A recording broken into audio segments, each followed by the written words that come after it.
Bueno, continuando con los regímenes políticos, basándonos en el texto de Norberto Bobbio, en el apartado 2 que le dedica, perdón, en el apartado 3 que le dedica un espacio al materialismo histórico, en base a la comprensión de que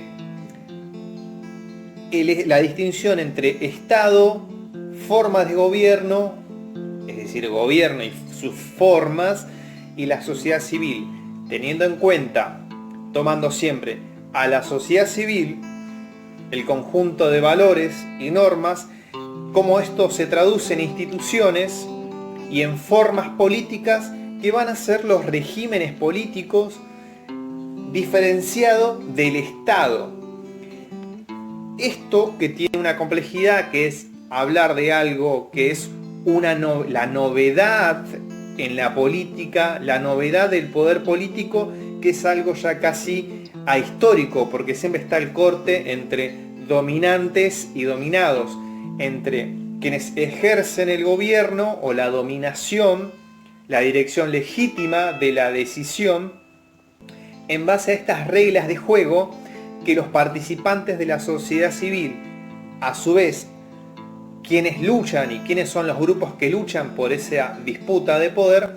van a respetar esas reglas de juego y esos mecanismos. Ese es el régimen político. El régimen político son y es las reglas y pautas que en común acuerdo se establecen para pugnar y luchar por ese poder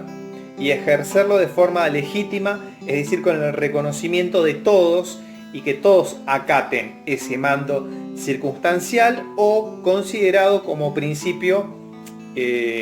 mandato divino, mandato del cielo, o vaya a saber que X o ecuación se resuelve en esa sociedad en ese momento determinado. Entonces, esta forma de ver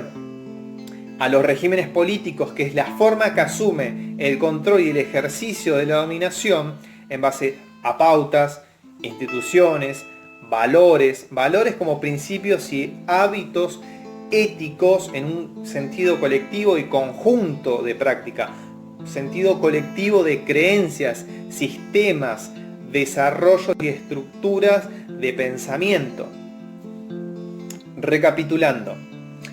el régimen político es la forma que asume institucionalmente el mando del poder político. Esto quiere decir también que los regímenes políticos sufren y son como si fuesen organismos vivos, valiéndonos de esa metáfora, es el metabolismo y la forma de procesar la lucha interna por el poder, como también atraviesan crisis, aparte de la prosperidad, también la corrupción y la decadencia, la transformación, los achaques, diríamos, internos como también empujes externos. Si tomamos al régimen político como una unidad, el ejercicio del mando y la cristalización fija de un momento determinado y su pugna con otros regímenes políticos, ya que si estamos hablando de que el régimen necesita una legitimidad en base a la comunidad de valores, también va a estar en pugna, en lucha con otros regímenes políticos que van a declararse, van a declamar legitimidad, por tanto excluir la legitimidad del otro. Algo que para tener en cuenta con lo anterior es que los regímenes políticos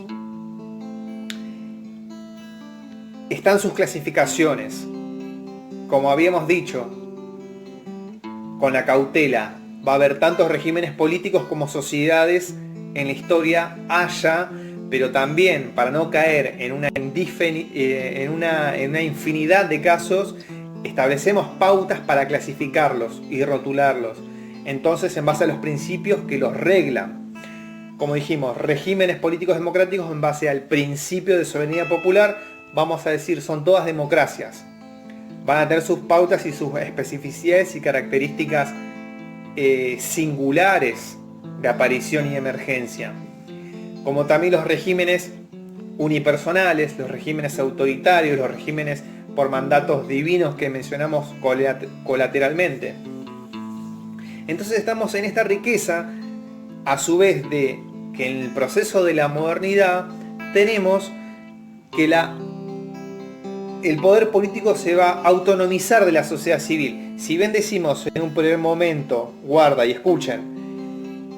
la sociedad va a determinar el régimen político y por lo tanto el régimen político, la fracción dominante o las élites que ejerzan el dominio, van a estar determinadas por la base material o la forma de acumulación, la forma económica de la cual dependan y emerjan. También van a generar en ese proceso de modernización una autonomía relativa por sobre la base material, es decir, se van a elevar y ejercer un mando que los diferencie de su ligazón y armado económico. Esto es lo que se llama la especificidad de lo político o la autonomía y las formas variadas específicas de diferenciarse. Por eso hablamos de dominantes y dominados, dominantes y quienes ejerzan profesionalmente el mando, en esto muchas comillas, varias corchetes y todo lo demás, de una clase política que se dedica a eso. Después tenemos obviamente que cae en decadencia y decimos los políticos en sentido general y abstracto, los mismos de siempre y a su vez también ahistórico y a su vez también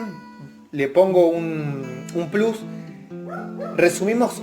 todas las clases políticas de la historia o todas las clases políticas de todos los países y las formamos ahistóricamente. Entonces, deslegitimamos a la democracia en base al descontento que nos despierta este régimen político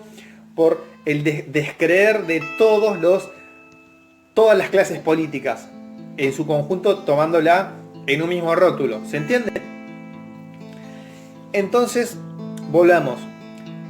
El régimen político son las pautas y normas e instituciones.